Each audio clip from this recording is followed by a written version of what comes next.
Doctor نشابہ حسن مراد صاحبہ، اب ہم سوال نمبر 6 کی طرف بڑھتے ہیں، کیونکہ قرآن پاک جو ہے ہماری آئلی قبائلی زندگی کے ہمیں حل پیش کرتا ہے۔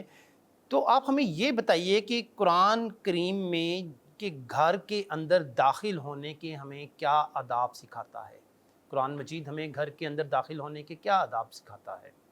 ریفرنس سورہ نور کی آیت نمبر 27۔ يا أيها الذين آمنوا لا تدخلوا بيوتا غير بيوتكم حتى تستأنسوا وتسلموا على أهلها ذلكم خير لكم لعلكم تذكرون۔ اے لوگوں جو ایمان لائے ہو، اپنے گھروں کے سوا دوسرے گھروں میں داخل نہ ہوا کرو جب تک کہ گھر والوں کی رضا نہ لے لو، اور گھر والوں پر سلام نہ بھیج لو۔ یہ طریقہ تمہارے لیے بہتر ہے، توقع ہے کہ تم اس کا خیال رکھو گے۔ یہاں پہ جو لفظ آئے ہیں حتیٰ تستأنسوا، اس کے اندر جو روٹ ورڈ عربی کے گرامر کے لحاظ سے ہے وہ ہے انسیت، اور وتسلموا مطلب یہ کہ سلام بھیج لو اپنے گھر والوں پر۔ تفسیر ہم دیکھ لیتے ہیں تدبر القرآن کے حوالے سے۔ ان رخنوں کو بند کیا گیا جو معاشرے میں بدنگاہی، تہمت اور اخلاقی مفاسد کو راہ دیتے ہیں۔ اس سلسلے میں پہلے اس آزادی پر قدغن لگائی گئی جو زمانے جاہلیت کی سوسائٹی میں عام بات تھی کہ لوگ دوسروں کے گھروں میں، دوسروں کے معاملات میں بلا اجازت عمل دخل کرتے تھے اور داخل ہو جاتے تھے۔ بیوت کا جو لفظ آیا ہے اس سے مراد ظاہر رہائشی مکانات ہیں جن میں کسی کے بیوی بچے رہتے ہوں۔ فرمایا ہے کہ اگر کوئی مسلمان کسی دوسرے مسلمان کے گھر میں داخل ہو تو ایسے ہی جو ہے نا بلا اجازت گھستا ہوا نہ چلا جائے، بلکہ پہلے یعنی انسیت کرے، تعارف حاصل کرے، پیغام کہلوائے، اور پھر زیادہ شائستہ طریقہ یہ ہے کہ سلام بھیجے دروازے پر کھڑے ہو کے، یا آج کل کے جو طریقہ ہے اس طرح سے اجازت حاصل کرے، اور پھر جو ہے نا وہ گھر میں جب اس کو اجازت مل جائے تو پھر وہ داخل ہو۔ ظاہر ہے کہ جب کوئی مطلب گھر والوں کو سلام کرے گا یا سلام بھیجے گا تو گھر والوں کو یہ پتہ چل جائے گا پیغام کے ذریعے کہ کون صاحب یا صاحبہ آئی ہیں اور وہ کیا چاہتے ہیں، اور گھر کے اندر ان کا داخل ہونا مناسب ہے بھی یا نہیں۔ تو اتنی خوبصورت بات ہے یہ کہ اللہ تعالیٰ ہم کو اسلامک مینرزم سورہ نور میں بہت ہی بھرپور طریقے سے سکھا رہے ہیں۔